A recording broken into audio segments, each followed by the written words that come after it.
성도 여러분 안녕하세요. 오늘도 말씀으로 승리하는 은혜가 저와 여러분들 위해 함께 하기를 주님의 이름으로 축원드립니다.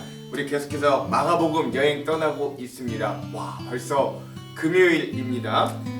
여러분들 이제 오늘 이렇게 하면 이번 주까지 새벽 묵상이 마무리하고요. 다음 주 한 주는 우리가 고난 주간으로 특별 새벽 예배로 함께 교회에 모여서 함께 또 특세로 예배하는 것 알고 계시죠? 우리가 또 귀한 시간들로 함께 이 고난 주간의 의미를 잘 살펴보기를 소망합니다. 자, 오늘 계속해서 그리고 이제 마지막 우리 또 이번 한 주 마가복음의 여행을 또 떠나보도록 할게요. 우리 어제 우리 9장의 후반부의 내용을 한번 좀 기억했으면 좋겠습니다. 어제는 우리 2차 두 번째로 자신이 고난받을 거라고 순한 예고를 하시는 예수님과 또 제자들을 향한 예수님의 교훈들을 이야기했는데요. 이 제자들이 예수님이 두 번씩이나 내가 고난을 받고 다시 살아날 거다라고 얘기했지만 이 제자들은 아직도 그게 무슨 의미인지를 몰랐습니다. 그래서 그런 2차 순환 예고가 있자마자 그들은 길거리에서 네가 크냐 내가 크냐 막 싸우는 추태를 부렸던 거예요. 그 예수님은 뭐라고 하시냐, 이 제자들에게 야, 너희들 그렇게 왜 이렇게 자꾸 그런 것들로 싸우냐, 너희들 중에 마지가 되려고, 첫째가 되려고 하는 사람은 모든 많은 사람들의 꼴찌가 되어 그들을 섬기는 자가 되어야 된다. 이것도 잘 효과가 없는 것 같으니까 어린아이 하나를 데리고 와서 그를 안고 누구든지 이 어린아이와 같이 낮아지지 않고는 하나님의 나라에 갈 수 없다 말씀해 주시는 거거든요. 그러니까 정말 예수님의 관심과 제자들의 관심은 너무나도 간극이 컸던 겁니다. 그래서 주님은 너희가 낮은 자리, 겸손한 자리, 아이와 같은 자리들로 가야 진짜 하나님의 나라를 소유할 수 있다, 진짜 내 제자다 라는 것들을 좀 알려주셨던 거예요. 또 하나, 요한이 밖에서 활동을 하다가 우리 지금 제자 무리에 들어오지도 않았는데 어떤 사람들이 예수님의 이름을 빌려서 귀신을 내쫓은 사역들을 보게 됩니다. 그래서 이 요한이 그 사람들에게 이야기해요. 너희가 그 예수님의 이름을 사용할 거면 우리 무리로 들어와라, 이 예수님의 제자 그룹으로 들어와라 라고 했는데 그 사람들이 거부하는 거죠. 그러자 그 사람들에게 예수님의 이름 사용하기를 금하였다고 본인이 예수님께 와 자랑하듯 이야기합니다. 그러나 예수님이 뭐라고 말씀하시냐, 내 이름으로 귀신을 내쫓아내놓고 내 이름을 욕하거나 반대할 사람은 아무도 없다. 그러니 그들을 막지 말아라 라고 이야기하는 것이죠. 즉 뭐가 중요하냐, 예수의 이름이 중요한 거예요. 오늘 우리의 교회도 마찬가지입니다. 오늘 우리 대한민국에 한 800에서 900만 정도의 그리스도인들이 있다고 하죠. 그래 그들이 다 같은 교단, 같은 교회 사람들은 아닙니다. 각자 다니는 교회가 다르고 각자 섬기는 교단도 다 달라요. 그러나 오늘 나와 조금 다르다고 해서 나와 생각이, 나와 어떤 신앙생활의 패턴이 조금 다르다고 하여서 그 사람들을 쉽게 정죄하거나 그들이 복음에 있지 않다라고 쉽게 판단해서는 안 된다. 편협하고 독선적인 생각을 가지지 말고 예수님처럼 너그럽게 포용하는 마음을 우리가 좀 가질 수 있어야 된다. 물론 복음 자체를 흔드는 어떤 이단이나 사이비가 아닌 이상 말하는 거예요. 그래서 그런 우리가 너른 품을 가지고 우리가 좀 그런 여유를 가지고 다른 사람들을 좀 대해야 될 수가 있겠다. 뭐 그런 것들도 함께 나눴고요. 마지막으로 예수님은 죄에 대해서 단호히 거부할 것. 그래서 너희의 눈, 너희의 손, 너희의 발이 혹시 너희에게 죄를 범하게 하거든, 그래서 어린아이와 같은 작은 사람을 실족하게 만들거든, 차라리 것들을 찍어서 떼어내버리라 라고 하는 아주 극단적인 말씀들을 하십니다. 또 하나, 그래서 너희들이 한 눈을 가지고 천국을 가는 게 낫지 두 눈을 가지고 지옥 가는 게 안타깝지 않냐, 한 팔을 가지고 한 팔은 잃어도 천국을 가는 게 두 팔을 모두 가지고 지옥 가는 것보다 낫지 않냐, 한 다리를 가지고 천국을 가는 게 두 다리를 가지고 지옥 가는 것보다 낫지 않냐 라고 말씀하시는 것. 즉 그만큼 죄에 대해 얼마나 우리가 경계를 해야 하는지. 그리고 또 하나, 우리가 그렇게 진짜 눈을 뽑아내고 팔을 자르고 다리를 자른다고 해서 우리가 죄를 안 짓겠는가? 그것도 아니란 말이에요. 우리는 남아있는 눈, 남아있는 팔, 남아있는 다리로 또 여전히 우리는 죄를 지을 거거든요. 그러니 오늘 우리의 마음 가운데 주님이 그런 죄의 유혹과 죄에 약한 우리들에게 소금을 품으라 라고 해결책을 주시는데, 제가 어제 뭐라고 말했죠? 그건 오늘 우리에게는 성령님과 같다 라고 이야기했습니다. 오늘 즉 예수를 주로 고백하게 만드는 성령님의 은혜, 또 9가지 성품의 열매를 주시는 성령님의 은혜, 오늘도 우리가 이 험악하고 죄 많은 세상 가운데서 믿음으로 승리하게끔 인도해 주시는 성령님의 충만하심과 동행하심을 품고, 그 소금 되신 성령님을 품고 오늘도 우리가 죄에 승리하는 삶을 살아야 되겠다 라고 했던 어제 우리 9장의 후반부 말씀의 내용들을 여러분 기억하실 수 있을 겁니다. 자, 그럼 오늘 거기에 이어서 우리는 이제 마가복음 10번째 시간을 가지려고 합니다. 근데 이 10장도 굉장히 길기 때문에 10장도 두 부분으로 나뉘어서 한번 볼게요. 그래서 오늘은 마가복음 10-1입니다. 종의 교훈 2-1이고요. 분량은 10장 1절에서 31절까지 우리 전반부를 함께 보도록 하겠습니다. 이 부분에 대한 제목을 짓자면 하나님의 나라를 소유하는 방법이라고 제목을 지어보았고요. 왜 그랬는지는 이제 내용들을 보시면 아실 거예요. 자, 그러면 이 부분에 대한 맥 두 가지를 함께 짚어보고 그 맥을 따라서 한번 오늘 내용들을 한번 살펴볼게요. 먼저 첫 번째, 오늘 그 이혼 논쟁에 대한 이 공격이 예수님께 오는데 그에 대한 예수님의 답변을 깊이 살펴보고 오늘 우리의 가정에 대해서도 한번 묵상해보는 시간들을 가졌으면 좋겠습니다. 이게 첫 번째 맥이에요. 자, 두 번째, 하나님의 나라를 소유하는 방법에 대해 예수님은 무엇들을 이야기하는지 오늘 말씀 중에 그 답들을 한번 찾아보면서 오늘 말씀 여행을 하면 유익하고 또 재밌는 말씀이 될 것 같습니다. 자, 그럼 이런 두 가지 맥을 짚으면서 오늘 말씀을 들어가 볼게요. 자, 오늘 마가복음 10장의 전반부는 예루살렘으로 입성하기 직전입니다. 이제 마지막 제자들을 향한 가르침을 예수님이 하시는데 그의 첫 번째 시간입니다. 자, 그래서 오늘 이 10장의 전반부의 가장 첫 번째는 이혼과 건강한 가정에 대한 예수님과 바리새인들의 논쟁이 등장해요. 내용은 이렇습니다. 예수께서 거기에서 떠나 유대 지방으로 가셨다가 요단강 건너편으로 가셨다. 우리가 다시 예수께로 모여드니 그는 늘 하시는 대로 다시 그들을 가르치셨다. 바리새파 사람들이 다가와서 예수를 시험하며 물었다. 남편이 아내를 버려도 됩니까? 예수께서 그들에게 대답하셨다. 모세가 너희에게 어떻게 하라고 명령하였느냐? 그러니까 율법에 어떻게 되어 있느냐? 이 말이에요. 그들이 말하였다. 이혼 증서를 써주고 아내를 버리는 것을 모세는 허락하였습니다. 이게 신명기 24장 1절에서 2절에 나와 있는 율법의 내용입니다. 그러나 예수께서는 그들에게 말씀하셨다. 모세가 그렇게 말한 건, 그렇게 율법을 너희에게 가르쳐준 건 너희의 완악한 마음 때문에 이 계명을 써서 너희에게 준 것뿐이다. 그러나 하나님의 본뜻은 창조 때로부터 사람을 남자와 여자로 만드셨다. 그러므로 남자는 부모를 떠나 자기 아내와 합하여 둘이 한 몸이 된다. 따라서 그들은 이제 둘이 아니라 한 몸이다. 즉 창세기 22장 20절에서 25절의 말씀을 들어 하나님이 이 가정에 대한 본래의 뜻을 그들에게 말씀해 주시는 거죠. 그러므로 하나님이 짝지어 주신 걸 사람이 갈라놓아서는 안 된다. 이렇게 이제 예수님이 이 바리새인들에 대한 이단의 공격들을 물리치시는 모습들을 볼 수 있습니다. 이들은 이 조항 하나를 가지고 예수님을 함정에 빠뜨리려고 했어요. 심각한 함정입니다. 이거 왜 함정인지는 주안점에서 한번 살펴볼게요. 근데 예수님은 그런 이 율법 조항에 대한 함정의 문제를 오히려 그 안에 들어있는 하나님의 근본적인 정신을 이야기하심으로 완전히 극복하신 거예요. 자, 그리고 나서 이제 이들이 예수님과 제자들이 집에 들어갔을 때 제자들이 이 말씀을 두고 예수님께 물었습니다. 예수님께서 그들에게 말씀하셨어요. 누구든지 아내를 버리고 다른 여자에게 장가드는 남자는 아내에게 간음을 범하는 것이요, 또 아내가 남편을 버리고 다른 남자와 결혼하면 그 여자는 간음하는 것이다 라고 하면서, 진짜 간음은 이런 거지만 어쨌든 부부, 이 가정은 하나님이 맺어주신 거라 사람이 떼어놓을 수 없다 라고 하는 확고한 이 하나님의 뜻을 말씀해 주셨습니다. 자, 이런 이혼과 건강한 가정에 대한 논쟁을 이루고 났더니 그 다음 이 이야기를 듣고 있던 무리 중에 많은 사람들이 마치 짠 것 같이 자기의 이 자녀들을 데리고 주님 앞에 데리고 나오는 거예요. 즉 이 어린아이 자녀들은 뭐예요? 이 건강한 가정생활의 가장 확실한 결과물이잖아요. 사람들이 자녀들을 예수께로 데리고 와서 쓰다듬어 주시기를 바랐다. 그런데 제자들이 그들을 꾸짖었다. 되어 있습니다. 이 제자들은 참 한결같습니다. 한결같아요.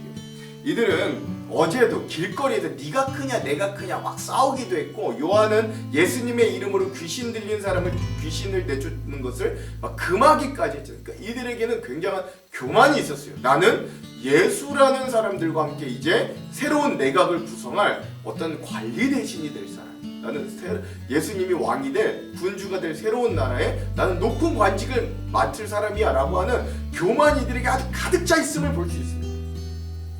그러나 예수님은 그런 제자들을 보시고 오히려 노하십니다. 그리고 제자들에게 이렇게 말씀하시죠. 어린이들이 내게 오는 걸 허락하고 막지 말아라. 하나님 나라는 이런 사람들, 이런 자들의 것이다. 내가 진정으로 너희에게 말한다. 누구든지 어린아이와 같이 하나님의 나라를 받아들이지 않는 사람은 거기에 들어가지 못할 것이다. 그리고 예수님께서는 어린이들을 껴안으시고 그들에게 손을 얹어 축복하여 주시는 모습을 볼 수 있습니다. 중요한 건 뭐냐? 하나님의 나라는 이런 어린아이와 같은 것이요, 누구든지 이 어린아이와 같지 않으면 하나님의 나라를 받을 수 없다라고 하신 주님의 말씀이 어떤 의미인가를 좀 살펴볼 수 있어야 돼요. 이것도 우리가 주안점에서 한번 자세히 살펴보도록 하겠습니다. 자, 그 이후에 영생에 대한 질문과 근심하며 돌아간 부자 청년의 이야기가 나옵니다. 예수께서 길을 떠나시는데 한 사람이 달려와서 그 앞에 무릎을 꿇고 그에게 물었다. 선하신 선생님, 내가 영원한 생명을 얻으려면 무엇을 해야 합니까? 예수님께서 먼저 그에게 말씀하셨다. 어찌하여 너는 나를 선하다고 하느냐? 하나님 한 분밖에는 선한 분이 없다. 너는 계명을 잘 알고 있을 것이다. 살인하지 말라, 간음하지 말라, 도둑질하지 말라, 거짓으로 증언하지 말라, 속여서 빼앗지 말아라. 또한 내 부모를 공경하여라 하지 않았느냐? 즉 10계명의 5에서부터 10번째 계명을 예수님이 말씀하신 거예요. 그러자 그가 예수님께 이렇게 말합니다. 선생님, 나는 이 모든 계명들을 어려서부터 다 지켰습니다. 예수님 앞에 자신 있게 말하는 거죠. 그러자 예수님께서는 그를 눈여겨보시고 사랑스럽게 여기셨다 라고 이야기합니다. 즉 뭐예요? 이 청년의 삶과 믿음이 그만큼 진실했다라는 걸 예수님도 알고 있었다는 거예요. 그리고 이제 마지막 예수님이 그에게 말씀하십니다. 너 그렇게 다 잘했는데 네가 정말 영생을 받으려면 너에게 한 가지 부족한 게 있다. 가서 내가 가진 것을 다 팔아서 가난한 사람들에게 주어라. 그리하면 내가 하늘에서 보화를 차지하게 될 것이다. 그리고 와서 나를 따라라. 이렇게 말씀하신 거예요. 그러나 그 부자 청년은 이 말씀 때문에 울상을 짓고 근심하며 떠나갔습니다. 왜냐하면 그에게 재산이 많았기 때문인 거죠. 자, 평소의 행실, 평소의 믿음을 가지고는 전혀 나무랄 것 없는, 주님이 사랑스럽게 볼 정도의 계명을 열심히 지켰던, 하나님의 말씀대로 살려고 애썼던 이 부자 청년이요, 어디에서 넘어졌느냐? 너의 재물을 팔아 가난한 사람들에게 나누어 주라 라고 하는 이 재물, 그 큰 재물 앞에 이가 결국 넘어지는 모습들을 볼 수 있는 거죠. 자, 그런데 그 이후에 주님은 제자들을 위한 상급은 이렇게 준비되어 있다고 말씀하시는 거예요. 예수께서 둘러보시고 제자들에게 말씀하셨다. 재산을 가진 사람은 하나님의 나라에 들어가기가 참으로 어렵다. 제자들은 그의 말씀에 놀랐다. 예수께서 다시 그들에게 말씀하셨다. 이 사람들아, 하나님의 나라에 들어가긴 참으로 어렵다. 마치 부자가 하나님의 나라에 들어가는 것보다 낙타가 바늘기로 지나가는 게 더 쉽다. 제자들은 더욱 놀라면서 이렇게 말했어요. 그렇다면 누가 구원을 받을 수 있겠습니까? 오늘 예수님께 질문했던 저 부자 청년, 그 계명을 정말 거의 완벽하게 지키는 것 같은 저 신실한 청년도 구원받기가 어렵다면 도대체 누가 구원을 받아요? 라고 질문하자 예수께서는 그들에게 눈여겨보시고 이렇게 말씀하십니다. 사람에게는 불가능하나 하나님께는 그렇지 않다. 하나님께서는 이 모든 일이 가능하다 라고 하는 거예요. 자, 그러자 베드로가 예수님께 이렇게 말합니다. 보십시오, 우리는 모든 것을 버리고 선생님을 따라왔습니다. 그러자 예수님께서 말씀하십니다. 내가 진정으로 너희에게 말한다. 나를 위하여 또 복음을 위하여 집이나 형제나 자매나 어머니나 아버지나 자녀나 논밭을 버린 사람은 지금 이 세상에서는 받게도 받겠지만 집과 형제와 자매와 어머니와 자녀와 논밭을 100배 풍성한 축복으로 받을 것이고, 이 땅에서 또한 오는 세상 내세에서는 영원한 생명, 즉 천국을 받을 것이다.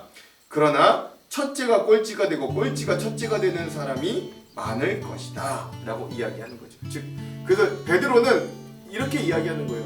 주님, 그런데 여기 있는 저와 우리들은 그물도 버려버리고 모든 것을 버리고 주님을 따랐으니 주님 우리는 구원받겠네요. 천국을 소유하겠네요. 라고 이야기하는 겁니다. 그러자 예수님은요, 맞아, 너희같이 나를 위해, 복음을 위해 아버지, 어머니, 형제, 자매, 논밭, 집, 이 모든 것들을 다 버린 자들은 하나님이 이 땅 가운데서 박해도 받겠지만, 이거 중요해요, 박해도 받겠지만 100배나 더하는 축복을 이 땅 가운데 주시고, 즉 풍성한 축복을 주시고, 또 하나 우리 이 땅에서의 삶이 다 끝나고 난 이후에도 천국을 소유할 수 있도록 영원한 생명을 주실 것이다 라고 축복해 주시며 말씀하는 거죠.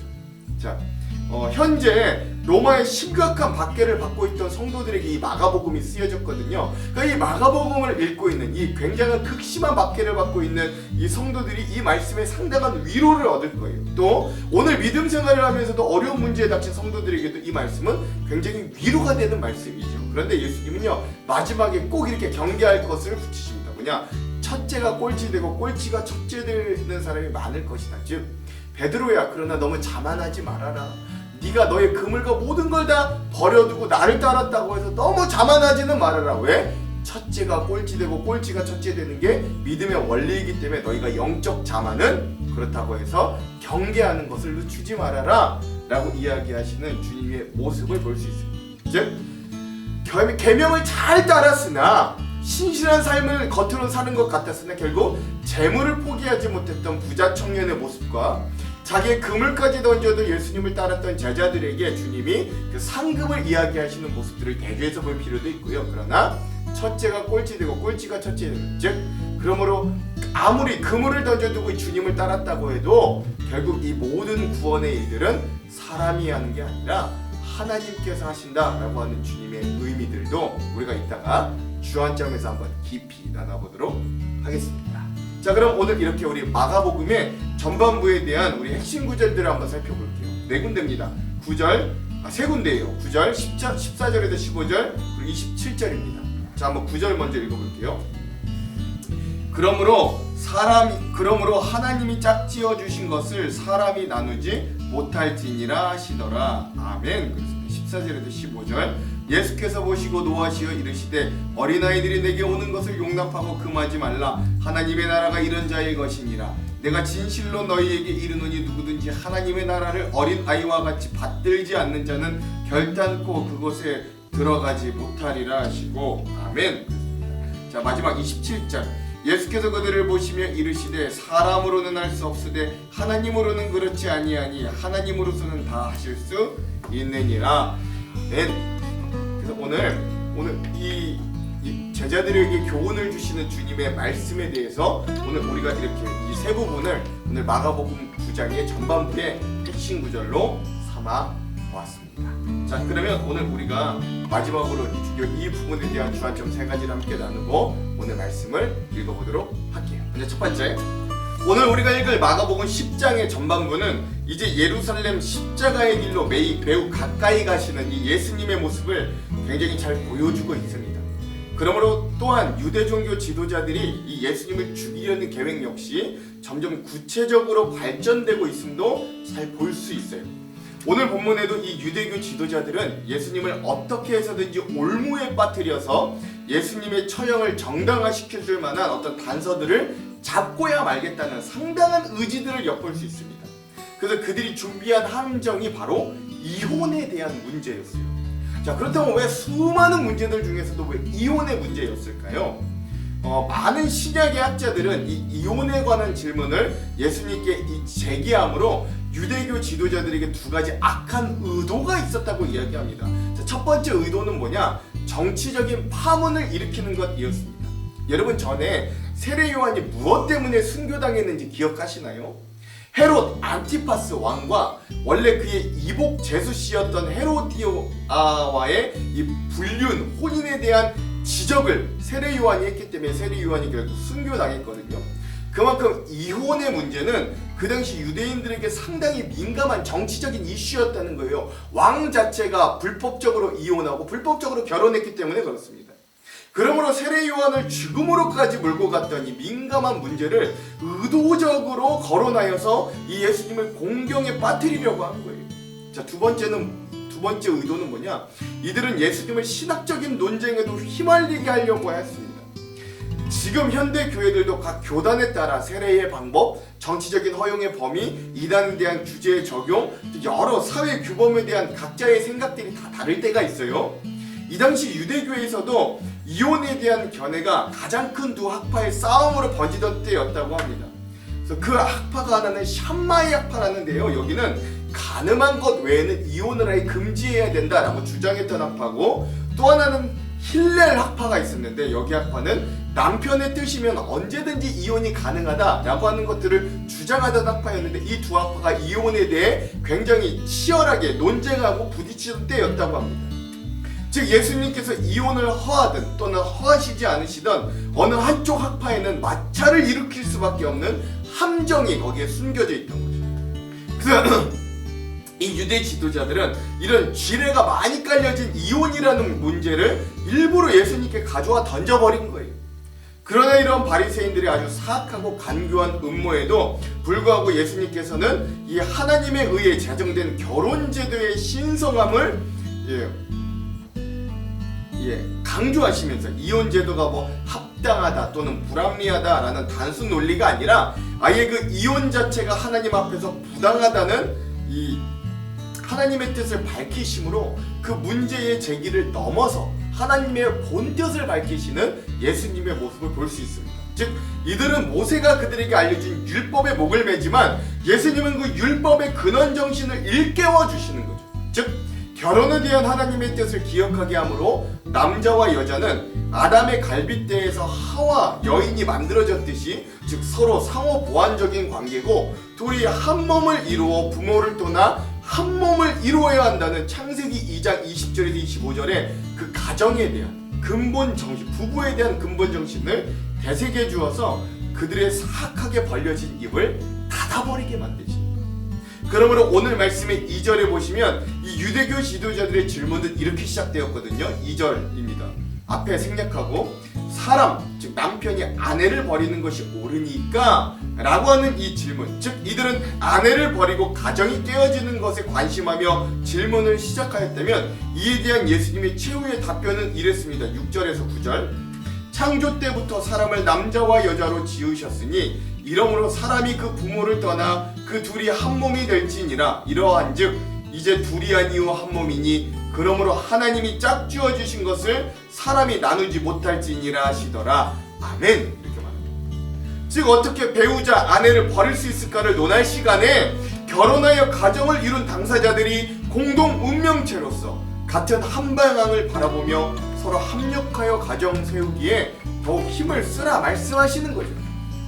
사실 오늘 우리 현대 대한민국의 사회도 가정을 지키려는 노력보다는 나의 욕망을 채우기 위해 가정이 파괴되는 것도 불사하는 많은 사람들의 죄악된 모습을 봅니다. 더 이상 대한민국에서는 불륜과 간통이 법적인 처벌을 받지 않는 개인적인 영역이 되어버렸습니다. 그러나 이러한 세상의 흐름 가운데서도 바보같이 가정을 신실하게 지키기를 우리 그리스도인들은 소망합니다. 하나님께서 허락해 주신 우리의 가정이 정말로 귀한 공동체임을 깨닫고 하나님께서 짝지어 주신 것을 사람이 나누려 하지 않는 축복받은 가정, 하나님을 주인으로 모셔 서로 복을 나누는 귀한 가정이 오늘 우리의 가정이 되기를 이 말씀을 보며 깨닫는 하루 되시길 주님의 이름으로 축원드립니다. 두 번째, 오늘 마가복음 10장의 전반부에서 우리가 살펴볼 두 번째 주제는 바로 어린아이와 같은 믿음을 가지라 라고 하는 것이에요. 어떻게 해야 내 아내를 버릴 수 있을까를 물어보던 유대 지도자들이 예수님의 놀라운 말씀에 어찌할 수 없음을 보자마자 그 주변에 있던 사람들이 보란듯이 자신들의 결혼 생활의 가장 큰 축복이자 결과물인 자녀들을 데리고 예수님께로 나옵니다. 상징적인 장면이에요. 예수님께서는 이렇게 도움을 받고자 나온 사람들과 은혜를 바라고 나오는 자, 믿음으로 감동되어 자원해서 나오는 자들을 축복하시고 고쳐주시며 죄를 사하여 주셨어요. 뿐만 아니라 자신에게 주님의 은혜가 얼마나 절실하게 필요한지를 아직 알지 못하는 나이에 있는 이 어린 자녀들까지도 온전히 용납해 주시는 사랑의 모습도 보여줍니다. 이 어린 아이들은 아직 주님의 축복을 받기를 스스로 원할 정도로 자각을 가지고 있지는 않았지만 이들의 부모님들이 그들을 데리고 오자 주님께서는 그의 온유하심과 인자하심으로 이 아이들을 받아주셔서 사랑 어린 축복의 기도를 드림으로 아버지 하나님께서 그들을 거룩하게 구별할 수 있도록 기도해 주시는 거예요. 그래서 중요한 건 아이들의 부모들은 주님께서 성령의 능력이 있으셔서 주님이 하나님의 백성에게 은혜를 부어주실 수 있다는 깊은 믿음이 그들의 마음 가운데 있었다. 그러므로 자기의 가장 소중한 자녀를 주님께로 끌고 나올 수 있었다라고 하는 거예요. 그렇지 않았다면 부모들은 자기의 자녀를 예수님께로 데려오지 않았을 거기 때문에 그렇습니다. 그러나 제자들의 태도는 또 이와 상반되게 아주 달랐습니다. 13절 사람들이 예수께서 만져주심을 바라고 어린 아이들을 데리고 오매 제자들이 꾸짖거늘 아멘 그랬죠. 부모들의 마음과 이 예수님의 제자들의 마음이 완전 달랐어요. 부모들은 아이들을 위해 자녀들을 위해 예수님의 만져주심을 바라고 예수님께로 나아가 데려갔습니다. 자기 자녀들이 그리스도이신 예수님 하나님의 아들로부터 복을 받기를 소원했어요. 어른들은 당면한 자신의 문제 해결을 위해서 주님께 나아갔지만 부모들은 자녀들이 주님의 은혜 입기를 원하였고 그들의 미래가 주님의 은혜와 축복으로 이루어지기를 원했습니다. 그러나 제자들은 당면한 문제를 가지고 오는 이 어른들을 돕기에만 관심이 있었던 것 같아요. 그렇지 않아도 몰려오는 사람들로 너무 복잡하고 일도 밀리는 데다 예수님도 피곤하고 지치셔서 아이까지 오는 건 좀 번거롭고 귀찮은 일이라고 생각했던 것 같아요. 그래서 제자들은 아이들을 예수님 앞에 데려간 부모와 어린아이들을 꾸짖었습니다. 그러나 어린아이들을 생각하시는 예수님은 전혀 다른 반응을 보이시죠. 14절입니다. 예수께서 보시고 노하시어 이르시되 어린아이들이 내게 오는 걸 용납하고 금하지 말라. 하나님의 나라가 이런 자의 것이니라. 아멘. 그렇죠. 예수님은 제자들이 그들을 꾸짖는 행동에 대해 오히려 분노하셨습니다. 단순히 마음에 안 들거나 그냥 불편해하신 것이 아니라 분노하셨다고 해요. 예수님은 진정 제자들에게 하고 싶은 말씀, 예수님이 이 땅에 오신 목적과 관련된 속에 깊은 뜻을 전하고 싶으셨던 것 같아요. 주님은 죄로 인해 죽을 수밖에 없는 인간에게 영원한 생명을 주시려고 천국을 가르쳐 주시며 영생에 대한 소망을 주시려고 이 땅에 오셨습니다. 그래서 예수님에게 어린아이의 문제는 하나님의 나라와 매우 연관된 중요한 것이에요. 왜 작은 자거든요, 어린아이들. 예수님은 하나님의 나라가 이런 자의 것, 어린아이와의 같은 자들의 것이라고 분명히 말씀하여 주셨어요. 즉 예수님의 초점이 이 어린아이와 같은 낮은 신앙의 자세에 있기도 한 것이라는 걸 말씀해 주는 거죠. 그래서 이렇게 덧붙여 설명해 주십니다. 15절 내가 진실로 너희에게 이르노니 누구든지 하나님의 나라를 어린아이와 같이 받들지 않는 자는 결탄코 그곳에 들어가지 못하리라 하시고 아멘 그렇습니다. 자, 누구든지 하나님의 나라를 어린아이와 같이 받들지 않는 자는 여러분 받드는 건 어떤 사람이 받드는 거예요? 종과 같은 사람, 낮은 사람이 보통 받들잖아요. 높은 사람은 받들지 않아요. 즉 이런 어린아이와 같이 받들지 않는 자는 결코 하나님의 나라에 들어갈 수 없다고 선포하십니다. 어린아이와 같이 받든다는 건 무슨 의미겠어요? 예수님께서 자기의 소유로 삼으시고 축복하신 모든 자들의 속에는 이런 어린아이와 같은 기질과 성품이 있어야 된다. 즉 낮아지고 겸손한 삶의 자세, 믿음의 자세가 있어야 된다는 뜻이죠. 성경에 나오는 어린아이의 특성들은 이렇게 7가지가 있습니다. 화면을 보시면 알 수 있는데 첫 번째, 성경에 나오는 아이들의 특징은 아무것도 염려하지 않고 부모님에게 전적으로 의존합니다. 두 번째, 어린이는 부모의 팔에 이끌어주는 대로 따라가며 순종합니다. 셋째, 아이들은 겸손합니다. 넷째, 거드름을 피우기도 명예나 체면을 따지지도 않습니다. 다섯 번째, 지체 높은 자의 아이가 누더기 입은 거지의 아이와도 함께 어울립니다. 여섯째, 높은 지위에 대한 야망도 없고 세상에서 자기들을 높이고자 하는 욕망도 아이들에게는 없어요. 일곱 번째, 큰일과 감당하지 못할 일을 하려고 힘쓰지도 않습니다. 이게 7가지 성경에 나온 아이들에 대한 모습이거든요. 즉 예수님은 우리의 믿음이 이런 하나님을 전적으로 의존하고 말씀에 순종하며 항상 겸손하고 낮은 자세를 취하는 인간적인 욕심과 야망보다는 하나님의 뜻을 찾기를 바라셨습니다. 이것이 바로 어린아이와 같은 신앙의 모습이라고 하겠습니다. 그러므로 어린아이처럼 겸손하고 자기를 낮추는 자가 주님을 기쁘시게 하고 천국을 얻는 거예요. 그러므로 오늘 우리도 이 말씀을 보면서 어린아이와 같이 자기를 낮추고 겸손하게 주님께 나아가며 예수님의 마음을 우리도 본받아 우리 교회와 한국 사회의 희망이 되는 다음 세대들, 우리 어린 자녀들을 위해 주님의 마음으로 섬기고 그들을 주님께로 이끌고 축복하는 일에 도전받는 오늘 이 말씀의 여행 되기도 간절히 소망합니다. 자, 마지막 세 번째, 오늘 우리가 살펴볼 마지막 주제는 바로 영생을 위해 무엇을 선택하는가 라는 질문의 주제입니다. 예수님께서 바리새인들과 이혼 논쟁에서 아주 놀라운 근본 정신을 꺼내는 모습들을 보이시고 또 아이들을 막지 않고 오히려 그들을 안아주시며 축복해 주시는 예수님의 모습에 한 부자 청년이 예수님께로 다가와 어떻게 하면 영생을 얻을지에 대해 여쭤봅니다. 이에 대해 예수님은 이미 앞에서도 어린아이와 같은 순전하고 마음이 깨끗한 자들이 하나님의 나라에 합당하다고 답하셨지만 이 부자 청년에게는 하나님의 나라에 들어갈 두 번째 비법, 방법에 대해서 이렇게 말해요. 모든 걸 버리고 나를 쫓으라, 주를 쫓으라 라고 말씀하시는 겁니다. 21절이에요. 예수께서 그를 보시고 살아가사 이르시되 내게 아직도 한 가지 부족한 것이 있으니 가서 내게 있는 것을 다 팔아 가난한 자들에게 주라. 그리하면 하늘에서 보화가 내게 있으리라. 그리고 와서 나를 따르라 하시니 아멘. 그렇습니다. 자, 이렇게 말씀하신 예수님 앞에 이 10계명의 5계명에서 10계명까지를 온 힘을 다해 어려서부터 지켰던 이 신실한 청년을 예수님이 보시고 사랑하셨다라고 말씀하시는 거예요.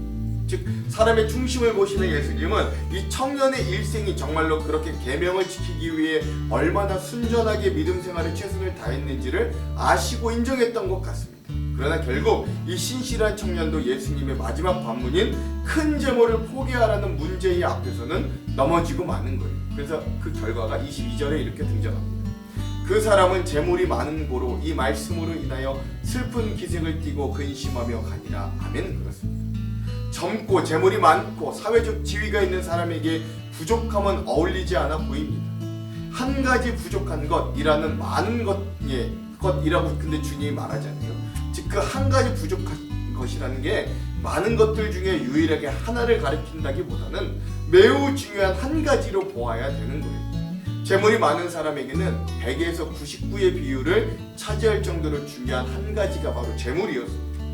21절의 예수님의 말씀은 강조법으로 여기고 해석해 본다면 자신의 것을 하나도 남김없이 팔아서 가난한 사람에게 주는 게 아니라 자기의 삶을 유지하기 위해 기본적인 것들을 제외한 과잉 잉여 재산을 팔아 가난한 사람들에게 나눠주는 거라고 해석할 수도 있는 거예요. 여러분 가끔 뉴스를 통해 보면 일평생 모은 전 재산을 기부했다는 선행의 소식을 듣죠. 기부자 역시 최소한의 자기의 삶을 영위할 정도는 남겨둡니다. 그럼에도 전 재산을 기부했다는 뉴스를 우리가 가짜라고 말하지 않잖아요. 즉 22절에서 예수님께서 질문자가 재산이 많은 것을 알고 있었다는 걸 알 수 있어요. 즉 그 사람은 예수님의 말씀을 문자적 해석이든 강조법적인 해석이든 어떻게 해석하더라도 그 말씀을 실천하기에는 믿음이 없었던 거예요. 그래서 근심하며 갔던 거죠. 이어 말씀하신 재물이 있는 자는 하나님 나라에 가기 심히 어렵도다. 낙타가 바늘귀로 들어가는 것이 부자가 하나님 나라에 들어가는 것보다 쉬우니라 라고 23절과 25절에서 말씀하신 예수님의 말씀은 이 부자는 구원을 얻지 못한다 라고 하는 말씀이 아니라 그것이 돈이든 어떤 것이든 인간 스스로의 힘과 능력으로 구원을 얻을 수 없음을 되새기게 하십니다. 즉 하나님의 주권적인 은혜만이 오늘 우리를 구원에 이를 수 있게 하심을 기억해라 라고 하는 말씀입니다. 자, 여러분 생각해 보십시오. 이 사건들이 뭐에서부터 시작됐냐면 이 부자 청년이 예수님께와 어떻게 하면 영생을 얻을 수 있겠습니까? 라는 질문에서부터 시작됐다는 거죠. 왜냐하면 그 이후에 이 모든 사건을 지켜본 베드로가 자신 그 모든 것을 버리고 주님을 따랐다고 자랑스럽게 이야기할 때도 예수님은 잘했다 칭찬하지 않으셨다는데 그 중요함이 있다는 거예요. 그리고 예수님은 그렇다면 누가 어떻게 구원을 얻을 수 있겠습니까? 라고 하는 제자들의 질문에 이렇게 답하시죠. 27절 예수께서 그들을 보시며 이르시되 사람으로는 할 수 없으되 하나님으로는 그렇지 아니하니 하나님으로서는 다 하실 수 있느니라. 아멘. 그렇죠. 자, 그러므로 뭐 부자만 구원을 못 받는다. 이것도 오늘 말씀의 메시지가 아닌 거예요. 그렇죠? 그렇다고 해서 그럼 자기 것을 다 내어 던지고 가난한 사람들에게 재산을 다 팔면 바로 구원받고 천국 가냐? 이것도 아닌 거예요. 오늘 우리는 구원 앞에서 죄인된 우리의 무기력함과 무능력을 인정하고 겸손히 하나님을 의지하는 자가 되어야 함을 오늘 말씀을 통해 배울 수 있어야 된다는 거예요.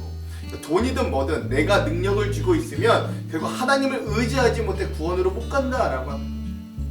세상에 많은 사람들은 심지어 교회를 여러 해 동안 다닌 사람들도 값없는 은혜를 어떻게든 자기의 값으로 사려고 노력합니다. 그게 사회 기부든 착한 봉사활동이든 예배 생활이 되었건 헌금 생활이 되었건 교회에 오랜 기간 해오던 헌신이 되었건 수많은 시간이 흐르고 수많은 자신의 노력으로 인해 지켜온 그 어떤 것들로 인해 우리는 구원을 얻는다고 스스로 만족하고 착각할 때가 있습니다. 하나님께서 주신 귀한 구원은 그러나 값없이 주신 것이니 그 구원은 값없이 받아야만 합니다. 값없이 받는다는 것 때때로 순종을 이야기하고 때론 복종을 이야기해요.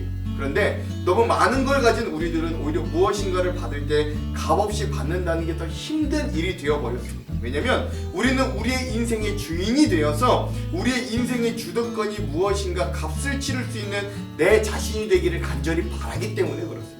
값없이 뭔가를 받으면 이건 내가 주인공이 아니지, 내가 한 게 아니잖아요. 그래서 받아들이기가 힘들다니까요. 여러분, 저도 여러분들도 다 그렇다니까요. 그러나 그러한 내 자신을 거스르고 무엇인가를 값없이 받을 줄 아는 어린아이와 같은 신앙이 바로 오늘 우리들에게 요구되는 거예요. 그런 자들이야말로 천국을 갈 수 있는 거예요. 오늘 예수님의 이 질문 앞에 우리는 어떻게 하겠습니까? 이 부자 청년처럼 고민하며 떠나시겠습니까? 아니면 누가 꾸짖어도 예수 앞에 나오는 어린아이들과 같은 사람들이 되시겠습니까? 바라기는 이 말씀을 공유하는 저와 여러분에게 어린아이와 같이 하나님을 의지하는, 여전히 나의 것을 나누려고 하는 귀한 천국을 소유한 자들로 살 수 있는 오늘 하루 되시기를, 그런 말씀의 여행 되기를 주님의 이름으로 축원드립니다. 기도할게요. 하나님, 오늘 우리는 어떻게 하여야 이 땅 가운데 하나님의 나라를 경험하고 소유할 수 있겠습니까? 오늘도 주님 앞에 여쭤봅니다. 그때 주님은 어린 아이들과 같아야 된다 말씀하셨습니다. 그러니 주님, 오늘도 우리가 이 말씀을 읽고 어린 아이들과 같이 낮은 모습, 겸손한 모습, 하나님만 의탁하는 순종하는 삶을 살 수 있도록 인도하여 주시옵소서. 또한 부자 청년에게 말씀하셨던 것처럼 하나님, 오늘 우리가 우리의 재물을 의지하지 않게 하시고 우리의 힘과 지혜와 우리 이 땅에서 우리가 이룩해온 어떤 경력과 힘과 능력과 인맥을 의지하지 않게 하시고 오로지 하나님께서만이 구원 얻을 수 있게 하신다고 하셨으니 그 하나님만 의지하는 귀한 믿음을 허락하여 주셔서 오늘도 우리가 이 땅에 하나님의 나라를 소유하고 경험하는 귀한 삶을 살 수 있도록 말씀 여행 가운데 우리를 조명하여 주시고 이끌어 주시옵소서. 그렇게 하실 주님을 기대하며 예수님 이름으로 기도합니다. 아멘. 그럼 사랑하는 성도 여러분, 오늘 하루도 말씀으로 승리하십시오. 사랑하고 축복합니다. 화이팅! 제10장. 예수께서 거기서 떠나 유대지경과 요단강 건너편으로 가시니 무리가 다시 모여들거늘 예수께서 다시 전례대로 가르치시더니 바리새인들이 예수께 나와 그를 시험하여 묻되 사람이 아내를 버리는 것이 옳으니까? 모세가 어떻게 너희에게 명하였느냐? 모세는 이혼 증서를 써주어 버리기를 허락하였나이다. 너희 마음이 완악함으로 말미암아 이 명령을 기록하였거니와 창조 때로부터 사람을 남자와 여자로 지으셨으니 이러므로 사람이 그 부모를 떠나서 그 둘이 한 몸이 될지니라. 이러한즉 이제 둘이 아니요 한 몸이니 그러므로 하나님이 짝지어 주신 것을 사람이 나누지 못할지니라 하시더라. 집에서 제자들이 다시 이 일을 물으니 누구든지 그 아내를 버리고 다른 데에 장가드는 자는 본처에게 간음을 행하며 또 아내가 남편을 버리고 다른 데로 시집가면 간음을 행함이니라.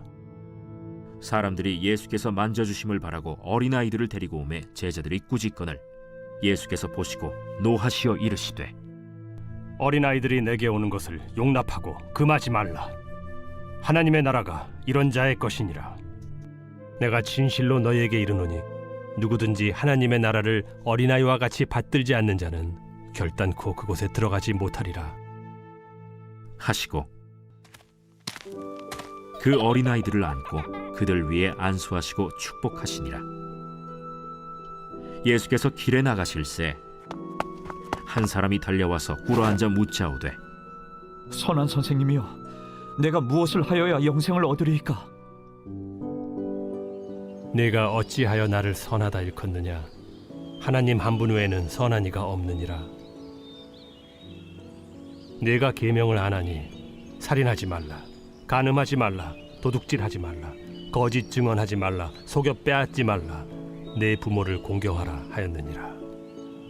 선생님이여, 이것은 내가 어려서부터 다 지켰나이다.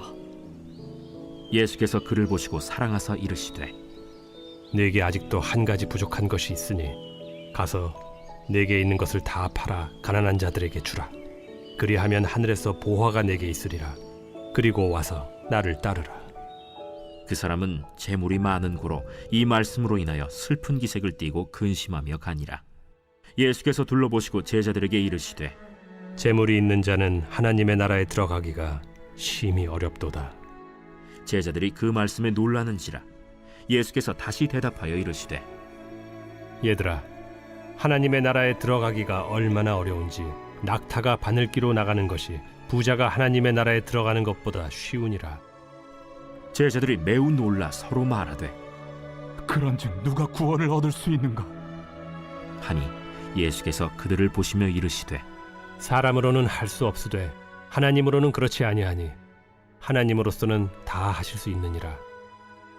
베드로가 여짜와 이르되 보소서, 우리가 모든 것을 버리고 주를 따랐나이다. 내가 진실로 너희에게 이르노니 나와 복음을 위하여 집이나 형제나 자매나 어머니나 아버지나 자식이나 전토를 벌인 자는 현세에 있어 집과 형제와 자매와 어머니와 자식과 전토를 100배나 받되 박해를 겸하여 받고 내세에 영생을 받지 못할 자가 없느니라. 그러나 먼저 된 자로서 나중되고 나중된 자로서 먼저 될 자가 많으니라.